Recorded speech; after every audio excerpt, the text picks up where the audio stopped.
number of TDM projects and programs here, both in the Pacific Northwest and around the country. Our point from the Cascade chapter in putting this in front of you is we've got 2 award-winning planning projects that were debuted at the Washington State Ride-Sharing Organization Conference earlier this year. And we thought it was a good opportunity to take those presentations that were given there and expose them to the broader audience. And obviously we think this has a big workplace connection for best workplaces for commuters, and we thank Phil for his help in putting this together. For those of you who haven't heard the Washington State experience, there has been a long-standing TDM effort, both in terms of transit agency programs and in planning processes here in Washington State. I think the most publicized of which is the Commute Trip Production Program, which has a statewide board overseeing it and is truly a partnership between the state, local jurisdictions, and employers. What is going on in the planning side of that equation is a movement to integrate a number of those programs and their performance measurement into the overall regional planning processes. And from that, then use those criteria to help make the decisions on the funding process that are done on the annual basis here with the planning regions. So with that, we are bringing forward 2 of the prime movers. I know Alex will disagree with that, but 2 of the prime movers in moving our TDM programs into the more regularized schedule of the planning process. We're going to start with Alex Krieg, who's an associate planner at the Puget Sound Regional Council, which is the planning organization for the main component of the Seattle metropolitan area from Everett down through Tacoma and across Puget Sound into Kitsap County. Alex is the TDM staff lead there and is the staff lead to the Regional TDM Steering Committee, which if you don't have one of those, I'd strongly recommend that you work with your MPO and figure out how you get one of those committees up and running. It's been hugely successful here, and that's part of what we're going to be talking about. Alex is also a graduate of the University of Florida, but we've talked to Phil, and Phil's agreed not to hold it against him. So Alex isn't dyed in the wool up here. He's been around a little bit, but he's been instrumental in how the Psrc has been moving these TDM pieces into the planning processes and very recently into the funding process. So with that, I am going to turn it over to Alex and let him talk about how Psrc is making that integration happen. Great, thanks, Chris. Yeah, so I'm Alex Krieg. I am an associate planner at the Puget Sound Regional Council. I don't have a kind of a background slide, so just a little background on the Puget Sound Regional Council. We are, like Chris mentioned, the metropolitan planning organization for the 4-county region. It's King, Kitsap, Pierce, and Snohomish counties, which is made up of about 80 or so jurisdictions, totaling just a little bit north of 3.7 million people. And yeah, I'm the staff lead at Psrc on TDM issues, and have the pleasure of staffing our regional TDM steering committee, who really, I wouldn't be here talking to you all without the hard work that these folks do every day. So just going to move through here. So presentation overview, I'm going to spend a second just defining terms and then really talk about the regional TDM action plan, which kind of feeds into the 4 bullets under that bullet. And hopefully it's a good time for everybody here. So I like to define this term in part because usually when I tell people what I do and I say that I work on TDM, no one really understands that. It's usually takes more time explaining the acronym than kind of, most, I think, transportation planning people have to deal with. So, and for the plan, we really wanted to kind of have something easy to remember and more resonant for the various audiences for TDM, from users of the system to public works officials to elected politicians and key decision makers in the region. So what we refer to it in the plan is activities that help people use the system more efficiently. And the key word there you can see is in bold and red and italicized text is the word use. And really, this is as an activity or something or a strategy, we really wanted to see TDM both as a tool to help solve current system inefficiencies, as well as a strategy for achieving the long-range goals that are in Transportation 20, which is Psrc's and the region's long-range transportation plan. So for the regional TDM action plan, we had a lot of work to do, in part because we hadn't actually had a regional TDM plan since 1998. And that's not to say, though, that there wasn't a lot of TDM things happening in the region. And in fact, we're really lucky to have a wide and diverse ecosystem of TDM activities and implementers at the local level. And I think what's the key thing for our region is that Psrc, we don't implement any TDM activities at all, which is kind of in contrast to, I think, some MPOs. I know, like Dr. Cog has a pretty robust implementation effort there.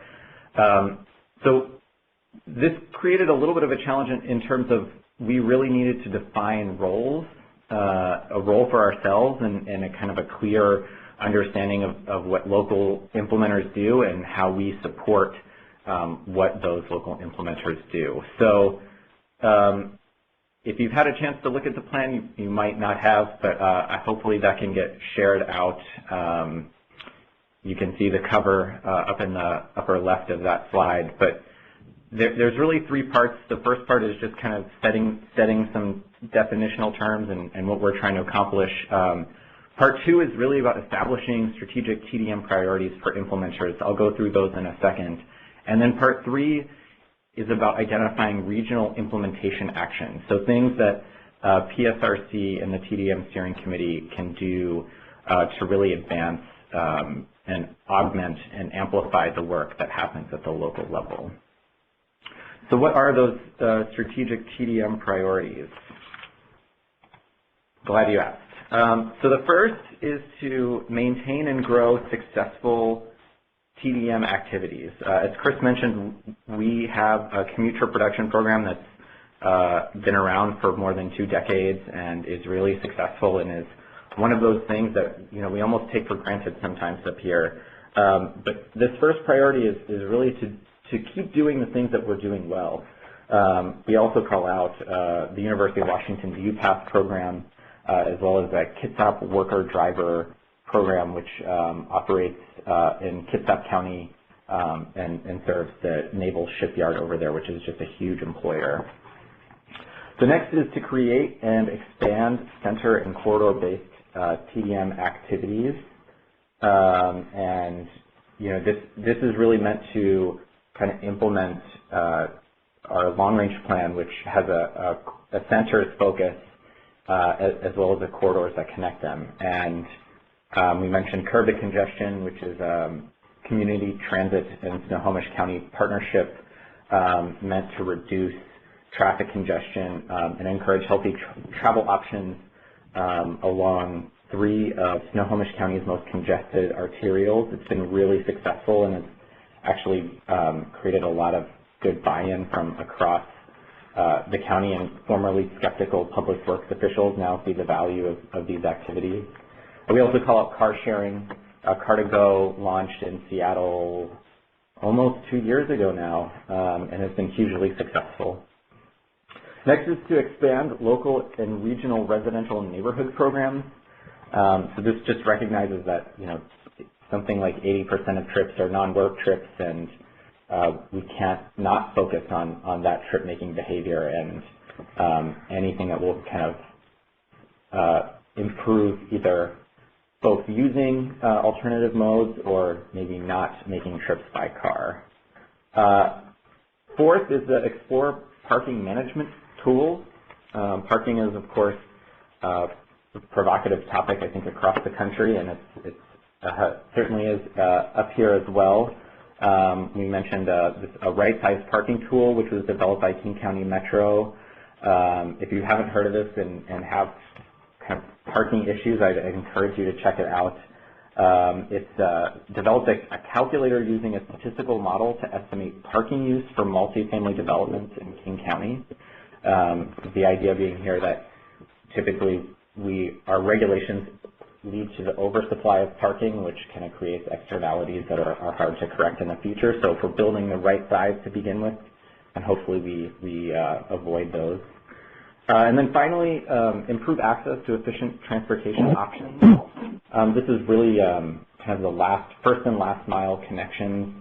And we mentioned we have a really robust and successful van share program operated by the transit agencies across the region, and Sound Transit, which is our regional transit provider, just recently adopted a system access policy, which really is focused on kind of bike, ped, and transit options for getting people to Sound Transit facilities over kind of single occupant parking. So like I said, this is kind of where the action is happening on the ground, and we have these priorities to hopefully guide the implementers and when they're thinking about new programs, how they're really reinforcing these priorities.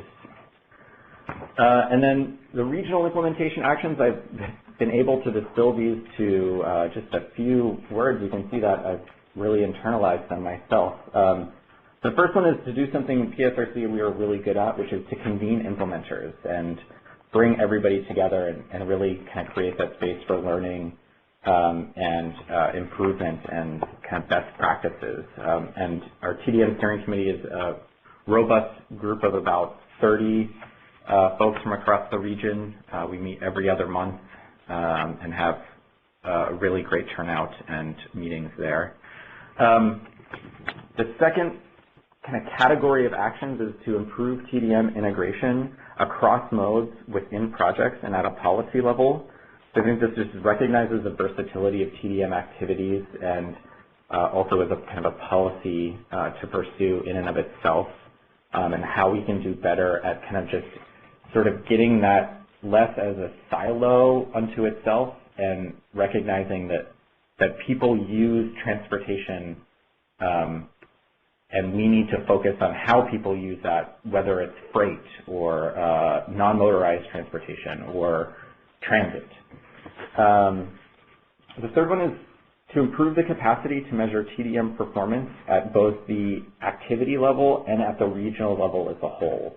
I'm going to talk a little bit more about this in a couple minutes. I'll just move on to the fourth, which is to better communicate TDM's value and demonstrate the value of these activities in an efficient and effective 21st century transportation system. As I mentioned at the outset, we sometimes struggle to kind of really say clearly both what we're doing and how we're affecting things. And I think the steering committee recognizes that we need to improve and kind of make the case more robustly than we do. And then finally, I think this is an important priority to everybody probably on this call, which is to expand investment in TDM activities. And I'll also, I think, talk about this in a couple minutes as well. So that plan, I think we feel really good about it up here. It's a great kind of plan to really kind of set some guardrails and give us direction. We were also fortunate at Psrc to get a small amount of money from the Federal Highway Administration using their INVEST tool, which INVEST stands for Infrastructure Voluntary Evaluation Sustainability Tool. Probably not the best acronym I've ever heard, but nevertheless, we at Psrc piloted this tool in 2011 to assess Transportation 2040, which is our long-range transportation plan. And just last year, we got an additional amount of money to kind of test the next version and address a couple of the focus areas we identified in the pilot process. TDM was one of them. And I try to be smart about how we use this money and really to kind of take up some of the actions we called for in Part 3 of the Regional TDM Action Plan, specifically in conducting a regional TDM activity inventory, which I'll say was incredibly helpful for me, just going out and talking to folks across the region, just seeing, you know, what's happening now, what just wrapped up, what are the kind of ongoing programs that are always kind of happening. It also supported a peer review of other MPO TDM programs to kind of figure out how we are similar and how we're different. And then I'm probably overselling this last bullet because it really led to the development of a scope of work for how we might create a performance measurement framework for TDM in the region. And I'll mention kind of an outcome of this, which I think is a really exciting thing that we're hopeful to get some more money in the near term. But next up, I wanted to talk a little bit about funding.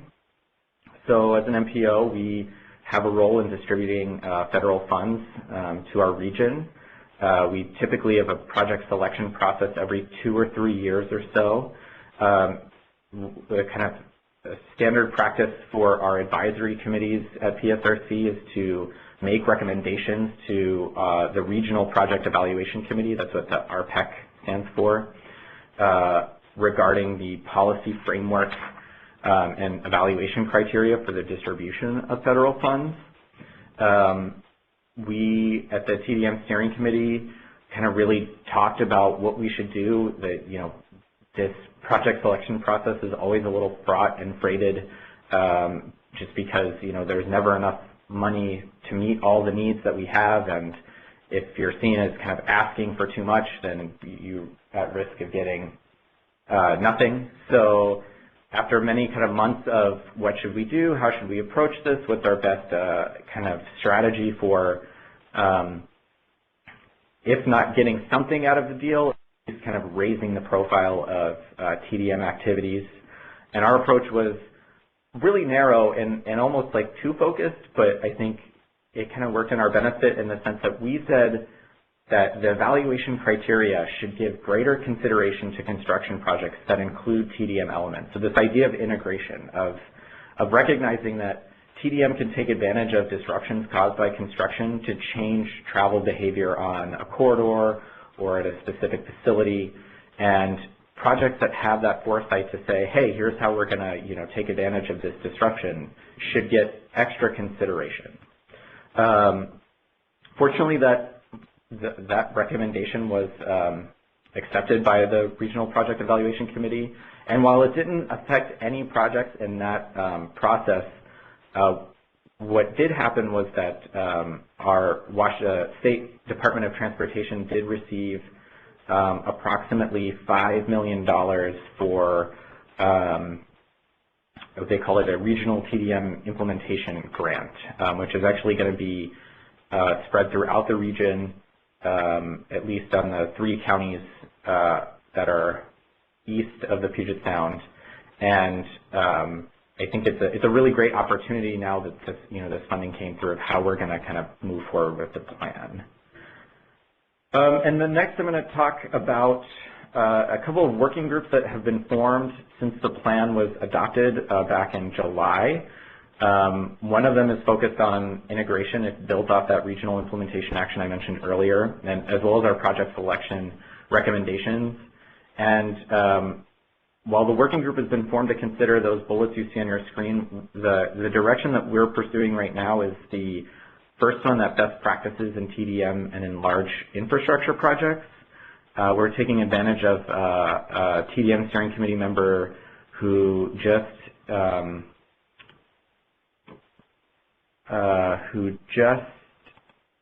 finished her master's in sustainable transportation at the University of Washington, looking at this very topic. And the idea is to leverage that research and to create a toolkit of best practices by project type. So, you know, your mega projects to your transit projects to your arterial projects, and so on. So that's a really exciting thing that's leveraging both work that's happening as well as as well as kind of the work that's happening by our steering committee members themselves. And then finally, we did form a TDM Performance Measurement working group as well, formed to consider what should we be measuring, what data sources exist, and how to best move forward that work that I mentioned in the INVEST project. And what this group is also going to consider is how we do performance measurement for the grant that was just received by the Washington State Department of Transportation of how can we be better equipped to say the actual impacts that are happening from those funds. And I'll also mention that the INVEST project ended up turning into another grant proposal to the Federal Highway Administration to start using our electronic fare card media. We have a regional electronic fare card known as ORCA, which stands for One Regional Card for All, which you tap on when you get on the bus and you tap on when you get on our regional light rail system. To start using that data as a kind of a database of actual transit travel behavior that can really speak to kind of how people use transit, particularly when that transit pass is subsidized by their employers as part of the commute trip reduction program. So we're hoping to hear about that by the end of September, but that would be a really great, I think, I mean, it would be money, so it would be great resources to do this work, but I think also an exciting opportunity to start kind of leveraging these big data sets that we have but aren't yet using. So with that, that's all I have for you guys. I would just say that, you know, right now there's a lot of enthusiasm and momentum up at Psrc. That feels good. It feels great to be doing work that people are excited about. And we really feel that this plan provides some great direction, but also gives us flexibility and the ability to stay nimble and opportunistic and leverage all the work that's happening locally and regionally. So I appreciate the time and look forward to answering your questions when Karen is done with her also very great work. So thanks, Alex. We've already had some great questions, and like Alex said, we're going to do those at the end of both presentations. There's a minor story behind that, which involves how this was presented at the WISRO conference, which is Karen went first. So we thought in all fairness we should have Alex go first this time. But we'll have plenty of time for questions at the end, and I'm already getting some really good questions coming in. Karen Parkhurst is a senior planner with the Thurston Regional Planning Council. Thurston doesn't mean much for most folks, but that is the county just south of Tacoma that encompasses our state capital Olympia. And as you can imagine, especially for those of you who deal with state capital regions, there are a number of state and federal employees located through the region. So it's a slightly different set of both size and type of individuals who are in the region, but nonetheless some very interesting programming going on there. Karen is a jurisdictional representative on the State Commute Trip Reduction Board. And when she hasn't been on the board, she has been around the board. She has advised the board. And she and I go back to the last time the state did a revision of the CTR law back in the early to mid-2000s. Karen is also a board member of the Community Transportation Association Northwest, which is the mobility options and much of the special needs non-emergency medical transportation providers here in the region. And frankly has been in, around, through, and between all of the TDM issues, and is kind of one of the senior members. Can I use that, Karen? Senior members. Sure, as long as you don't use elder. I wasn't about to use elder. Senior members of the TDM cabal here in Washington State. So I think Karen does a great job of showing what she does rather than talking about herself. So with that, I will turn this over to Karen Parkhurst. Thanks a lot. It's really a pleasure to speak to you folks today. And I wanted to let you know a little bit more that we are the single county Regional Transportation Planning Organization and Metropolitan Planning Organization for the Thurston region. We have a population here of about 250,000 people, but we are small and mighty. And I'm really excited today to talk to you about some synchronicity that has been happening in our region. You heard about the commute trip reduction law, so we already have a statewide policy and information program infrastructure that supports TDM efforts focused at the worksite level. Thurston Regional Planning Council acts as the lead agency for commute trip reduction for our jurisdictions. Then we had the opportunity to receive a Livable Communities grant from HUD, EPA, and DOT at the federal level to create a sustainability plan. Out of that came a health department effort, Thurston Thrives. We are right on the edge of the Joint Base LewisMcchord, which sits on Interstate 5, our major north-south corridor. And then we had the opportunity to get a Department of Energy grant, which was dealing with reducing greenhouse gases by reducing vehicle miles traveled. So we had a multifaceted strategy put in place for that to happen. So exciting times here in the Thurston Regional Planning Council. I'll start first with the sustainability plan. This is the cover of the plan, creating places, preserving spaces. This was a 3-year effort, which was had everyone in the community involved, our elected officials, all of our jurisdictions. And it's important to remember that we were really viewing things through a number of lenses. And we hoped at the end of this that local elected officials would then view decisions that they made through these lenses. So making a transportation and land use decision, for example, what does it mean for public health? What does it mean for a livable community? What does it mean for water and sewer and the like? So our challenge was that the current direction is not sustainable for our communities. In the beginning of our process, we had a lot of community argument about how many people would be moving here. So by 2035, the estimates range to having 140,000 to 170,000 people move here. Some people thought those were too high. Some thought they were too low. What about climate refugees? These numbers are crazy. Finally, when that drama sort of settled down, we realized that if not another person moves here, we are still not operating in a sustainable manner. So we were able to move forward and say, what do we need to do? And clearly what we identified is needing more compact forms of land use. We are primarily a suburban community with small rural communities. Sprawl developed around cul-de-sacs. I mean, every planning kind of exercise over the last 50 years has happened here. And we know that in order to have good transportation options, we need the density to support those. So that more compact form of land use, looking at placemaking and job creation as how do we really set ourselves apart and create community here, and then efficient use of resources, which includes water and energy, but also in efficient uses of the transportation infrastructure. So the goal of the program is that by 2035, over 70% of the households will be within a half a mile of a center, a corridor, a neighborhood with access to goods and services. So really looking at that walking, biking, transit, distance, and making that work. We also have very enlightened elected officials in our community. We have a state with a Growth Management Act that requires us to really look at how we develop. And so this connection between land use and transportation is very deeply embedded in the way we do work. And what we really articulated for ourselves again is that if we get transportation and land use right, then moving to sustainability is easier. If we don't get those right, then very little that we do, else that we do would really help.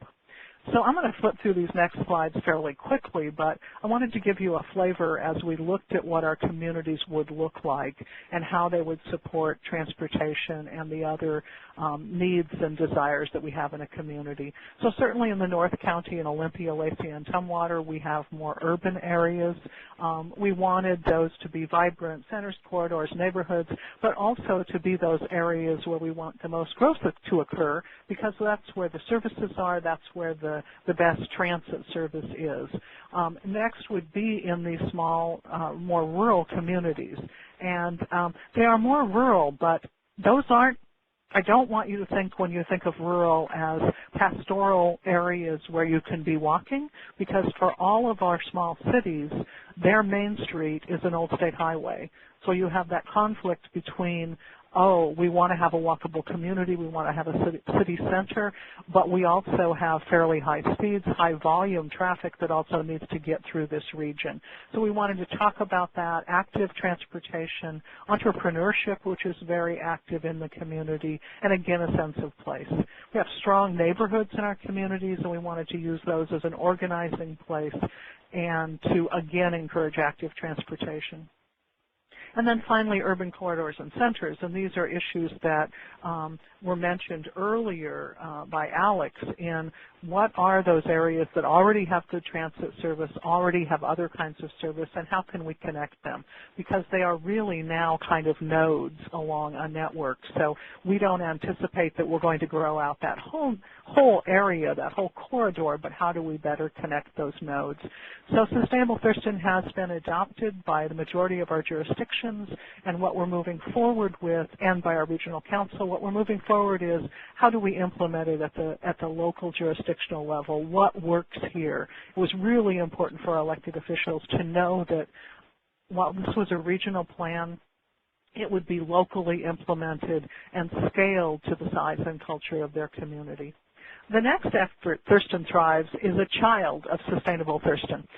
Basically, after we finished our work, the head of the County Public Health Department came to us and said, I want to steal everything you've done in Sustainable Thurston. We're not going to reinvent the wheel. We're going to leverage those white papers that you did, the investments that you made, because our sustainability plan looked at local food systems, it looked at health, it looked at a number of things in addition to land use and transportation, and they wanted to put a focus on health in the built environment. And so we're just moving this forward, and to me this is this perfect example of leveraging resources, of making use of existing panels of people and folks that were involved in the process and moving it into this specific health environment. They're looking at health impact investments, assessments, benchmarks, performance measures, and the like for health. But again, this encourages our policymakers to think very broadly. Next, we are about 20 minutes south of Joint Base LewisMcchord, a major military installation. In fact, it is in Psrc's territory in Pierce County, and we're working with them on this project. But they are located along Interstate 5, which is our major north-south corridor. As you can see from the picture, it's not exactly free-flowing, and about 80% of the traffic is carried on that road. And we think for our economic stability and sustainability, we need to deal with some of these congestion issues. But we also need solutions that meet local and regional growth management objectives. And also, you can't see it in this picture, but in the middle of this area on the border between Thurston and Pierce counties is the Nisqually Bridge, which is a narrow, older bridge which is over a river that has environmentally sensitive areas as well as lands that are sacred to the tribe. We also have the main line of the Burlington Northern Santa Fe in this same area. So looking at adding capacity to this highway with this bridge in the middle, hugely expensive, hugely long-term. So we know that we need to look at some other issues. So we have had a great partnership with Joint Base LewisMcchord, and we're looking at TDM initiatives such as increasing transit and carpools and van pools, telework, park and pool facilities, looking at congestion pricing. In our county, we don't have congestion pricing on any of our roads at this point, no tolls. Thurston County in a recent statewide survey said they were all for tolling, more than 60%. I'm not sure if they thought that tolling would be up in Seattle and that's why they were for it or not, but they showed some interest in doing it. We also know that when we're looking at any of these TDM efforts, you're looking at, changing cultures, changing top-of-mind awareness, increasing education, dealing with on-the-ground kind of projects, but you also want to look at the underlying policy so that the pieces you're putting in place are really sustainable and can grow over time. So the base is working with us on looking at some of the restrictions that they have in place now on base, such as parking pricing, flexible schedules, and funding, to see if they can't overcome some of their regulatory barriers. There's also been some cultural issues in that, for the most part, people who are stationed at Joint Base LewisMcchord go up in the morning and do their PT, get their exercise done, and then they come back to their homes and shower and get ready to go back to work. So they're making 2 round trips in the morning, and that has been an interesting challenge in how we make that work. The next issue, we're just all over the place, aren't we, down here? So we're going to start talking about that Department of Energy grant where we're looking at reducing vehicle miles traveled. And what we found was then people made that decision for whatever reason that they're going to start walking a half an hour a day, or the gas prices have gone up and they want to explore transit. We wanted to make sure that there was a one-stop shopping kind of portal that they could go to find that information, that it's easy, it's accessible, and it's memorable. So we created Thurston Here to There, which is a website. It, in addition to providing that information, it supports our commute trip reduction work sites. There's contests, promotions, social media. We focus on Rideshare Online, which is an investment that the state and others have made in a rideshare database to help you find rides. So it is, as I was putting the grant together with others on our team, I was really glad that when we got the grant that I got to turn this project over to another staff people, because I had always referred to this website as the All Things to All People website, and I certainly didn't want to have to actually implement it. But we really wanted to look at, no matter who you are coming to the site, you could find your entree. So if you were just interested in one of the modes like busing or biking, you could do that. But if you were looking for health or recreation, there's more buttons, including veterans and people with special needs. And so we wanted to make it really lively, and so we've worked on our development of the site, which says, you know, you have to keep it active and interesting, so there's a blog associated with it, and we're trying to keep interest. As you click on one of the buttons, you get a page like this, which, for example, this is biking, shows some statistics and data. This is not all that you would see. Access to the bike map, not only ours, but those in surrounding counties. The next piece in reducing vehicle miles traveled and improving TDM is that what we heard from commute trip reduction participants when we polled folks at work sites, we heard that of those affected work sites, 28% of the employees said the reason I can't use a commute alternative is that I have to drive my kids to school.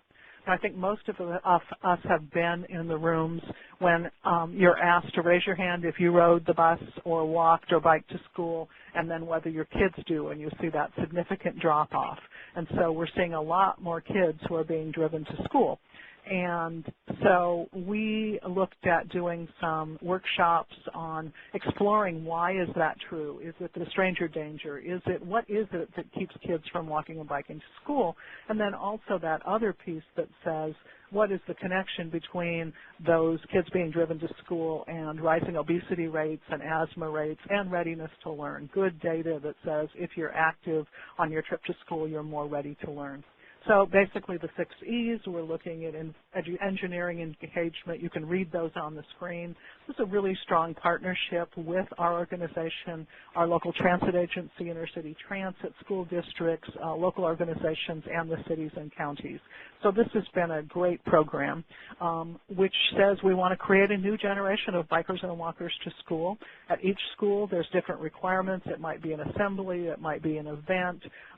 We've provided some grant writing support to help people do infrastructure kind of projects with Safe Routes to School money. In one instance, we hired a crossing guard because that was the major barrier to kids walking to school. And then we did some safe school walking route maps. Now, I always think it's important in a presentation to include animals and children, so this is my animal slide. We used their school livestock, boy, that word wasn't coming, the cheetahs, and created this. And then here's the kids picture for you. Here's a DOT employee and the principal of a local elementary school. And this is folks participating in their Wednesday walk and roll program.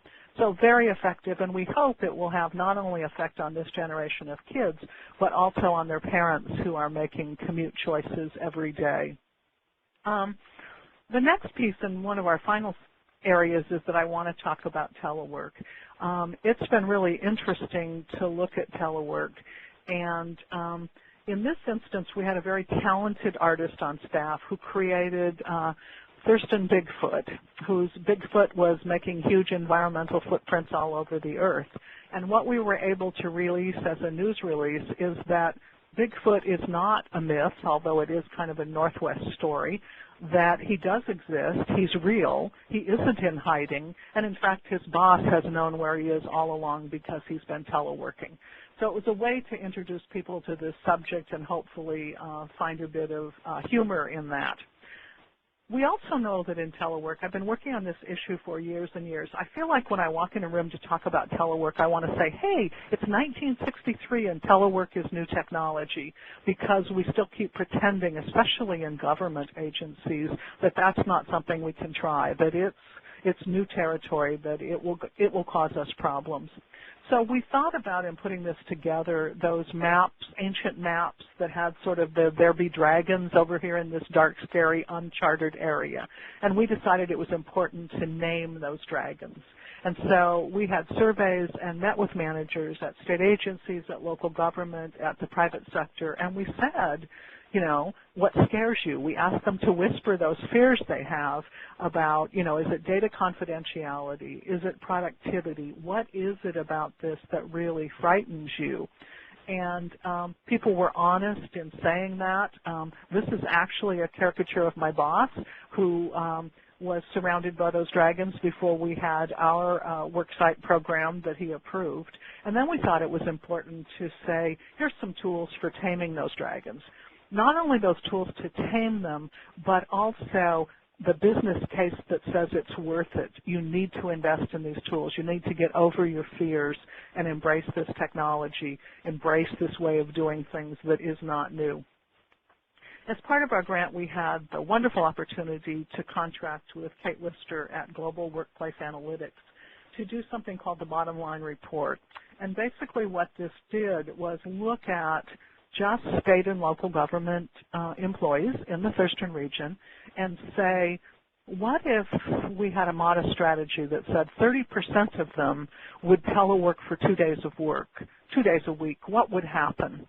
And basically the report says we could save $58 million a year, that we would significantly reduce vehicle miles traveled, eliminate vehicle trips, reduce greenhouse gases equivalent to planting 100,000 trees, many other pieces, including work-life balance, being the employer of choice, looking at that, you know, new generation coming in and saying, are you going to want to work at a place where we are so rigid about work being someplace you come to rather than something you do?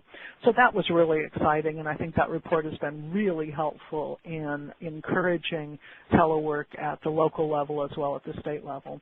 We also had wonderful partners in Washington State University, Monica Babine, who has provided technical assistance, resources, guidance. We've held hands as we've been working on this for 20 years to say, my gosh, we still struggle to make a lot of progress. As one of our participations in this International Telework Week one year, our executive director, Lon Wyrick, basically sent a challenge to state agency directors saying, you know, we've embraced telework here. Here's the benefits. What are you doing? So the then Secretary of Transportation basically turned to her staff and said, we're not doing enough. Let's put a program in place. So Department of Transportation has put a very aggressive telework pilot program in place. They're just moving in, transforming into broadening it within the organization, but they're willing to share all those best practices. We did some webinars, provided program assistance. Recently, Governor Inslee, the governor of our state, has moved forward Executive Order 1402 that calls for telework in state agencies, and not only says you must create plans and submit them, but you also must meet some goals. So it sets some goals and targets, which is really helpful, and we're working on that implementation. However, we still come back to, no matter how much information we put out, no matter what we do, the question is always, how can I manage employees when I can't see them? And the answer is always, well, how do you manage employees when you are seeing them? Because are you grading them on seat time, or are you grading them on productivity? So it's something that we'll continue to work on. So as you can tell, I'm passionate about this. We are really lucky in our region in that we have an engaged community. Doesn't say we all agree on everything, but people really get engaged in looking at opportunities to work together, in looking at new ways to do things. We also have very engaged policymakers who want to make investments in a multimodal system. We have, 60 miles worth of trail in our region. We're doing a final connection that we've been waiting to do, the Bridging the Gap program. And we have a lot of passionate, crazy planners on our staff who will take a little idea and make it huge. We keep saying we should get T-shirts that say scope creep on them because we really want to delve into things. So we also know that as we move forward in transportation, been a lot in the news recently about federal transportation legislation and funding. We know the challenges at the state, at the local level. We know that we can't focus on one thing. There's no silver bullet. I will steal from a colleague of mine. We're looking for silver buckshot. We're looking at ways that we can put a variety of programs together that really support our transportation system and choices for people and move TDM forward as really the first step before we invest in infrastructure of other kinds, before we invest in widening roads. What can we do with managing the demand side? We also know how important it is for this to be a regional effort. If I were to be talking to anyone in our region, often as we're moving around the region, we don't know what community we're in. Have we crossed the border from Tumwater to Olympia? Where are we between Rainier and Tenino? Where are we in this community? So those transportation systems do not end at artificial boundaries, and neither do the people who are using them. So it really calls for a regional approach. As we look at this cost down the line, we have to look at not only the cost of building infrastructure, but in maintaining that investment. I heard something from one of our DOT staff recently who said we were chip sealing Interstate 5. Let me say that again. We're chip sealing our major north-south corridor. We need to be looking at ways to improve our system to get efficiency out of it, but also to be able to maintain it. And we know that TDM investments are less expensive on the front end, and they're less expensive to maintain. So again, we were looking at this multimodal piece, and we think that's really important. So as you can tell, we're enthusiastic in this region. We're looking at this from very different viewpoints. We're working with our partners to the north and south and east and west because we know that it's not just within our region that there are cross-county cross issues, but also between the counties. So I'm happy to answer questions at any time, happy to follow up, provide resources, and we are really excited in the Thurston region, and I hope that you are interested in learning more about what we're doing. Thank you. Thank you, Karen. I know that from working with Karen over a number of years, this level of enthusiasm has not waned. So she's just as enthusiastic today as she has been when I first met her. So thank you to both Alex and Karen. We are going to open up the question portion of the webinar. For those who have follow-on questions or other questions you'd like to ask, just click on the Q&A portion in your top menu bar, and it will open up the Q&A window. Type in your question, and we are happy to send those on and get those asked. I've had some great questions already.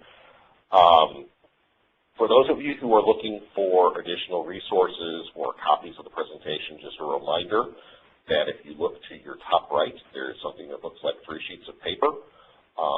The handouts, so copies of these presentations as well as the Psrc TDM action plan are available. Karen's also been nice to provide us a list of Thurston County resources.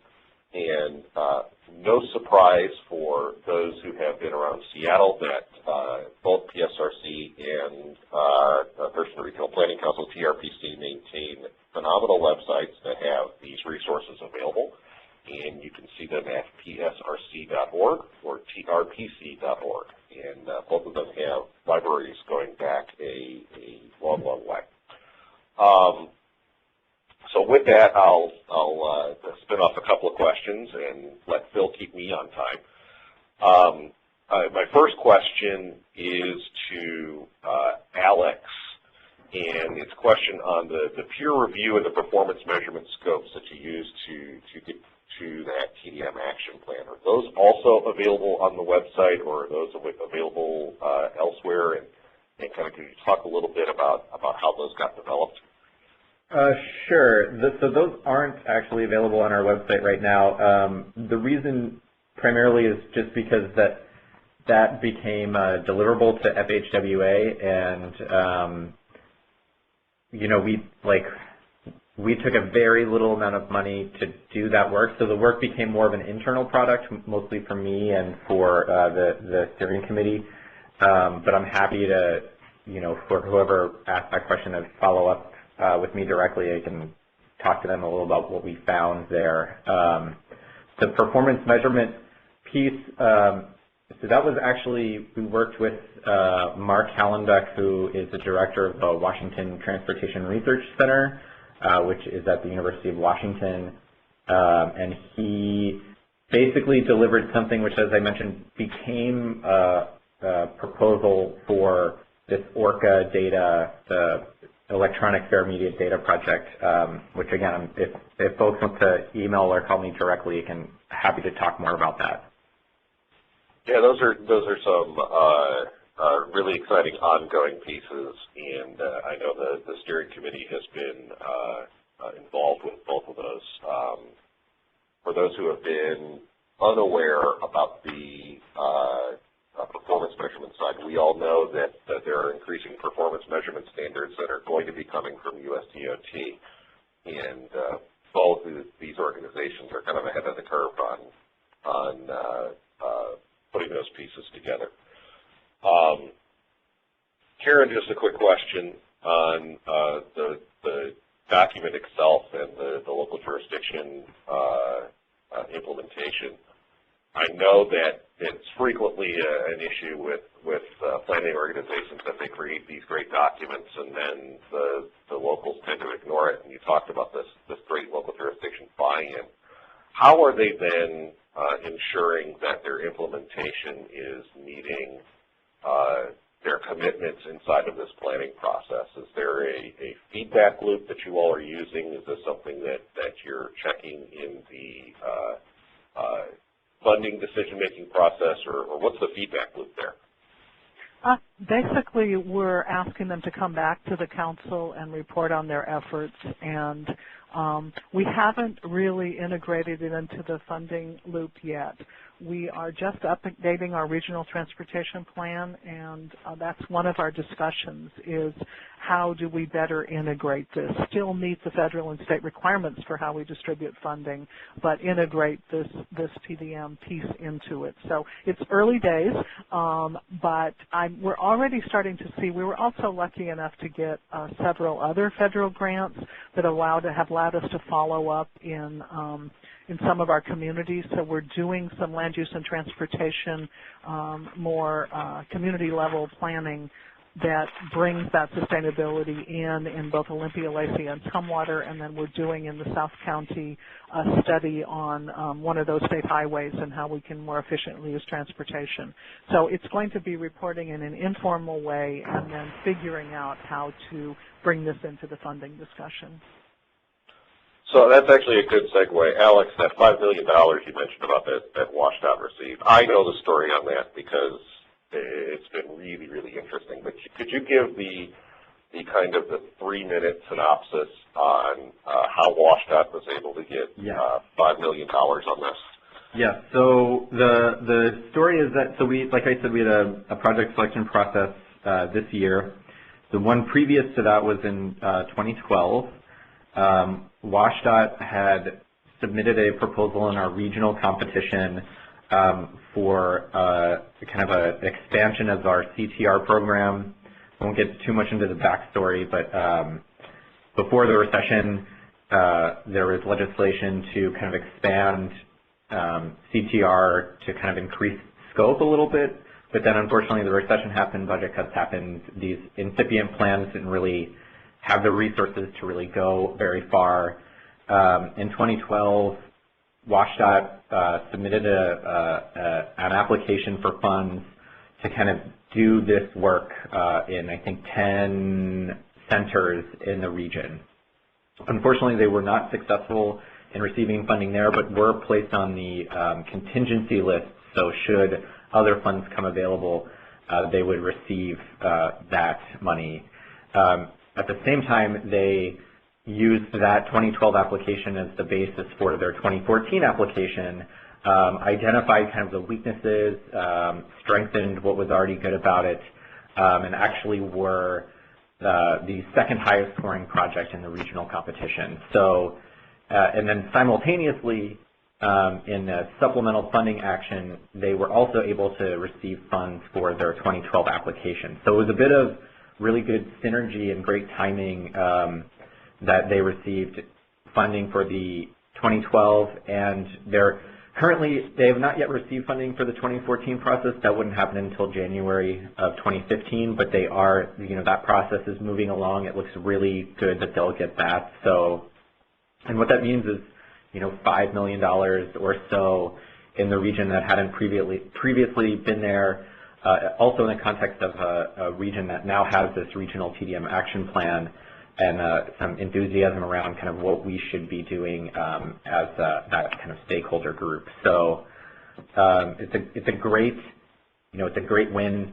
The hard work now is ahead in terms of implementation and what that looks like and how that helps implement the plan that we've developed. So the backstory there. Hopefully that was 3 minutes. No, you were great. That was, and there's certainly more on that side of the story and the regional TDM steering committee. And if you have more questions on that, please. Right, and I just because I still neglected to say, those are Federal Highway Administration congestion mitigation and air quality funds. So that's the source of the funding. It is FHWA CMAQ money. So the next question is actually for both of you that's come in, and I'd like to ask you both the question on, you've gone through this process now. Karen, you've had 7 or 8 iterations on spinning off of that sustainable Thurston plan. Alex, you're now kind of knee deep into how do I actually implement this TDM plan that I got. Kind of lessons learned. What advice would you give folks who are looking at trying to spin this up in their own regions, or alternatively, what would you not repeat that you've already done? I'll let you guys find out who wants to answer that one first. Go for it, Alex. Okay. Well, so I feel like my lessons learned. I'm like constantly learning lessons. I think when I came here to Psrc, I was hired as the TDM guy. I didn't really know precisely what I was doing. I think that was actually an advantage in my case. But I came in and I saw that the folks that were in this position before me really struggled with developing a plan. Right? We hadn't had one in at least 15 years, and it wasn't for lack of trying. My approach was really just wanting the folks on the committee really to tell me what to do. And the plan was a really good vehicle of doing that, of saying, we have a pretty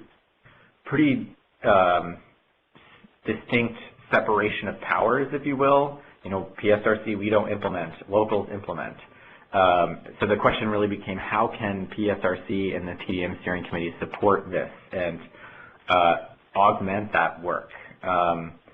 So that was I think a clarifying moment for everybody of just, the purpose is not to say we need to do all these new things differently than we are currently doing them. We need to say what works for our region and how to kind of divine a regional approach to this stuff. So, I think the other good thing is that we put kind of an end date on it. That I think is going to be a very valuable thing for us, of saying, come 2018, which is also the next time we'll be updating our long-range transportation plan, we need to do this all over again and figure out what we want to accomplish in the next, cycle of activity. So those are kind of my key takeaways of just defining our role. I think really trying to be actionable and knowing that there's an expiration date and that we're going to be accountable to what we have in this plan. Thanks, Perfect. So Karen. for me, I think it is, I really liked the definition of TDM that Puget Sound Regional Council came up with, and of course I'll be stealing it because it really focuses on that usage. I think for a lot of years we've been considered social engineers. We're going to tell people how they have to get to work. I always want to throw out, so you think the national highway system wasn't social engineering? But usually I'm not that sarcastic in public processes, at least. And what we also learned that it's really how you ask the questions of people. Transit is a good example. So if I ask on a survey, do you think public transportation is important to you? Some people who don't use transportation will say, public transportation will say no. But if you ask the question, is public transportation important to you and your family? And then secondly, is public transportation important to your community? It really forces people into thinking sort of outside their own needs and what they will use. And so I think it's really important how we talk about TDM. And I think this efficiency of the system and focusing on users. I recently had this brainstorm that if we were to create a highway system, let's just imagine the highway system and the local road system in our community, and we put no roads on it. We put no signs on it, and we put no speed limits on it, and we basically said, here's the system, do what you will with it. That wouldn't be very efficient, and we wouldn't be providing guidance. And I think TDM is much like that. We invest in signs on our transportation infrastructure to help people use the system.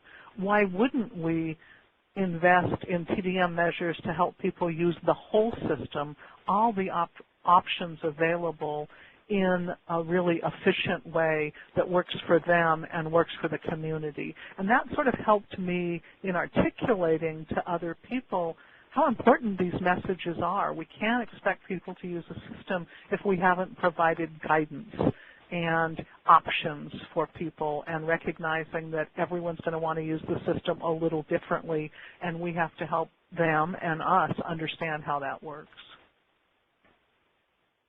Karen and I have had a number of conversations over the years on exactly that topic. So a little bit more of a preview, but I know there are 4 or 5 sessions that touch on the various components that both Alex and Karen were just talking about at next week's Association for Commuter Transportation International Conference in San Francisco. So this is a slight preview, more to come.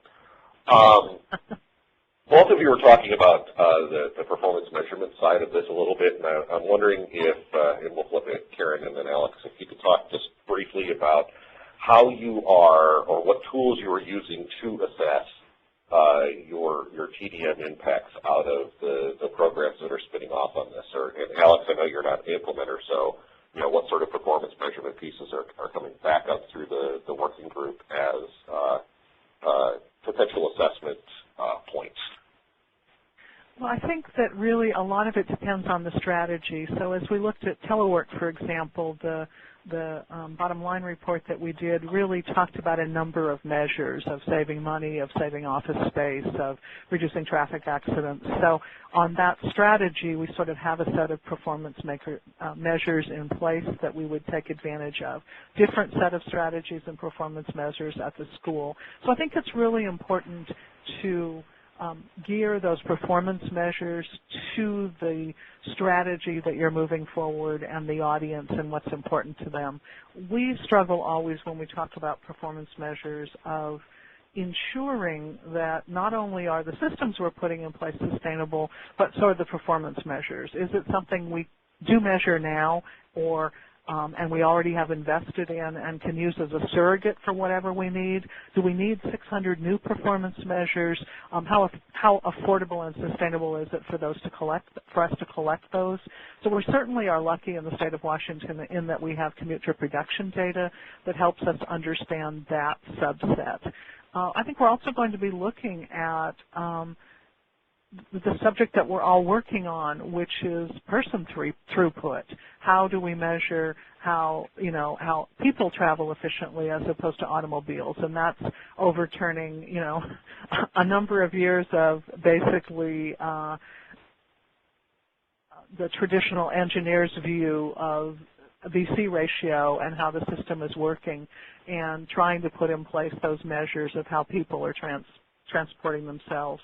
We've just did a big update of our regional model. In fact, we're working with Puget Sound Regional Council to work on those edges of our model where we meet.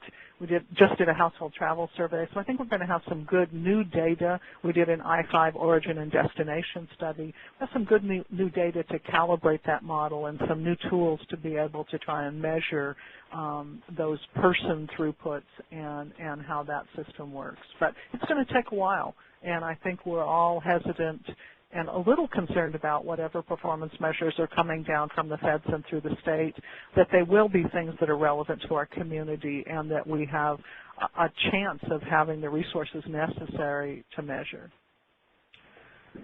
Yeah, so I'll just say, I'll echo a lot of what Karen just said, particularly the piece about the audience.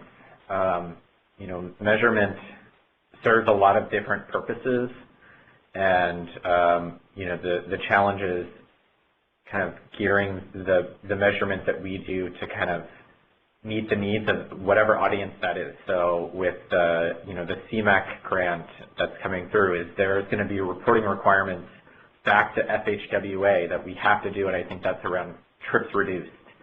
I personally don't see a lot of resonance in trips reduced to, for example, our policy makers in the region. So I think there's at least space for a conversation of, what should we be measuring in terms of these activities that is actually going to resonate with both the users themselves and also the decision makers that ultimately, control the resource allocation in the region.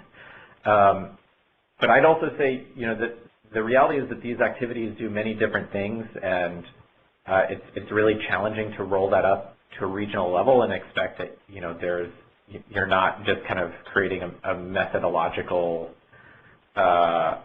soup of things that don't actually add up to what you want them to add up to.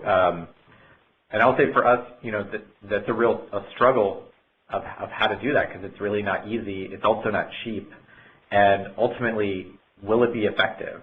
So,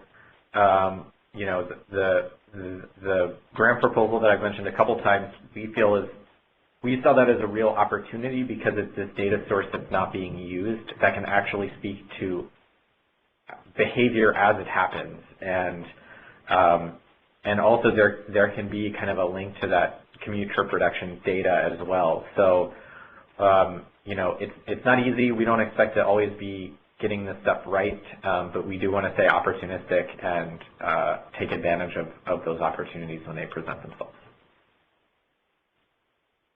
Thank you, Alex, Karen. I think this has been really informative for everybody involved, and obviously this is being recorded, so if you missed something, that'll be up in 24, 48 hours.